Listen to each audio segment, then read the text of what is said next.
Breaking news food safety rules కు పాతరేస్తూ చాక్లెట్లు తయారు చేస్తున్న కంపెనీ గుట్టు రట్టయింది. సీతారాంబాగ్ లోని విగ్నెట్ ఫుడ్ స్పెషాలిటీ అనే కంపెనీపై హెచ్ఫాస్ట్ బృందం మెరుపు దాడి చేసింది. భారీగా చాక్లెట్లు, గడువు ముగిసిన ఫ్లేవర్లు, యంత్రాలు స్వాధీనం చేసుకున్నారు. కార్తీక్ అనే వ్యక్తి చాక్లెట్స్ ను రీప్యాక్ చేసి విక్రయిస్తున్నట్టు గుర్తించారు. బ్యాచ్ నెంబర్, గడువు తేదీ, బెస్ట్ బిఫోర్ వంటి వివరాలు ఏవీ లేవు అంటున్నారు అధికారులు. 200 కిలోల క్యారమిల్ చాక్లెట్స్, 20 కిలోల చాకోబాల్స్ స్వాధీనం చేసుకున్నారు. పెస్ట్ కంట్రోల్ రికార్డులు లేకపోవడం, కార్మికుల వైద్య ఫిట్నెస్ సర్టిఫికెట్లు లేకపోవడం వంటి ఉల్లంఘనలు కూడా గుర్తించారు. ప్రజారోగ్యానికి ముప్పుగా మారే విధంగా నిబంధనలు ఉల్లంఘించినందుకు నిందితుడిపై కేసు నమోదు చేసి దర్యాప్తు కొనసాగిస్తున్నారు. హైదరాబాద్ సిటీలో కల్తీ చాక్లెట్ల వ్యవహారాన్ని తాజాగా హెచ్ఫాస్ట్ పోలీసులు బయటపెట్టారు. సో ప్రజెంట్ మనం చూసినటువంటి ఈ ప్లేస్లోనే ఎక్స్పైర్డ్ పదార్థాలతో ఈ చాక్లెట్స్ తయారు చేశారనేటువంటిది పోలీసుల అభియోగం. సో దాంట్లో భాగంగానే గత 2 days క్రితం పోలీసులు ఇక్కడికి వచ్చి రైడ్ చేశారు. సో ఇక్కడ మనం చూసినటువంటి ఈ చాక్లెట్ ప్యాకెట్స్ ఏవైతే ఉన్నాయో సో వీటన్నిటిని కూడా ఎక్స్పైరీ డేట్స్తో ఉపయోగించి ఈ తరహాలో చేశారు అనేటువంటిది ప్రధాన అభియోగం. మనం ఇక్కడ చూడొచ్చు, చాలా వరకు ఇక్కడ మనకి వెనీలా ఫ్లేవర్ కనిపిస్తుంది.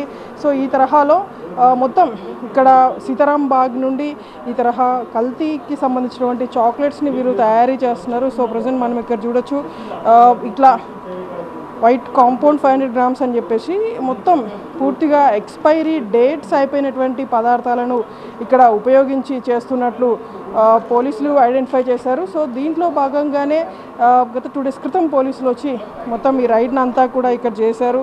సో ఈ తరహాలో తయారు చేసినటువంటి ఈ క్రాన్బెర్రీకి సంబంధించిన చాక్లెట్స్ కావచ్చు, ఇతర చాక్లెట్స్ అన్నిటికీ సంబంధించి తయారీ కోసం ఇక్కడ అనేక రకాల ఎక్విప్మెంట్స్ని కూడా వీళ్ళు యూజ్ చేస్తున్నారు. సో ప్రజెంట్ మనం ఆ దృశ్యాలను కూడా ఇక్కడ చూస్తున్నాము.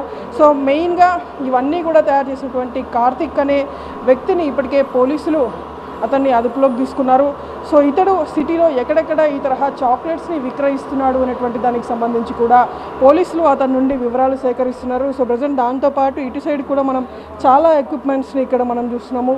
సో ఈ తరహా ఎక్విప్మెంట్స్ అన్నిటినీ కూడా ఉపయోగించి ఒక ఎక్స్పైర్డ్ ప్రోడక్ట్స్ అంటే ఇంగ్రీడియంట్స్ యూజ్ చేసి వాళ్ళు ఒక ఫేక్ చాక్లెట్స్ని తయారు చేస్తున్నట్టయితే అధికారులు గుర్తించారు. సో ప్రజెంట్ మనం ఇక్కడ చూడొచ్చు, క్రాన్బెర్రీకి సంబంధించినటువంటి చాక్లెట్స్కి సంబంధించినటువంటి పేపర్స్ ఇవన్నీ కూడా సో ఇటు సైడ్ మనం ఇక్కడ చూస్తున్నాము. సో మొత్తం ఈ ఇష్యూకి సంబంధించి అయితే ఈ తరహా ఫేక్ ప్రోడక్ట్స్ అంటే ముఖ్యంగా కల్తీ ప్రోడక్ట్స్, ఫుడ్ ప్రోడక్ట్స్ పైన గతంలో అనేక సార్లు పోలీసులు హెచ్చరిస్తున్నారు. కానీ కొంతమంది ఇదే తరహాలో ఎక్స్పైర్డ్ ప్రోడక్ట్స్ ఉపయోగించి ప్రజల ఆరోగ్యానికి హాని కలిగించేలా ఈ తరహా ఫుడ్ పదార్థాలని కల్తీగా తయారు చేస్తున్నారంటూ కూడా పోలీసులు చేస్తున్నటువంటి అభియోగం. సో ప్రజెంట్ ఈ మొత్తం తయారు చేసినటువంటి కార్తిక్ అనే వ్యక్తిని ఇప్పటికే అదుపులోకి తీసుకున్నారు. సో ఫర్దర్గా ఇక మీదట ఎవరైనా ఇట్లాంటి కల్తీకి పాల్పడితే మాత్రం ఖచ్చితంగా చర్యలు తీసుకుంటామని అరెస్ట్ చేస్తామంటూ కూడా పోలీసులు చెప్తున్నారు.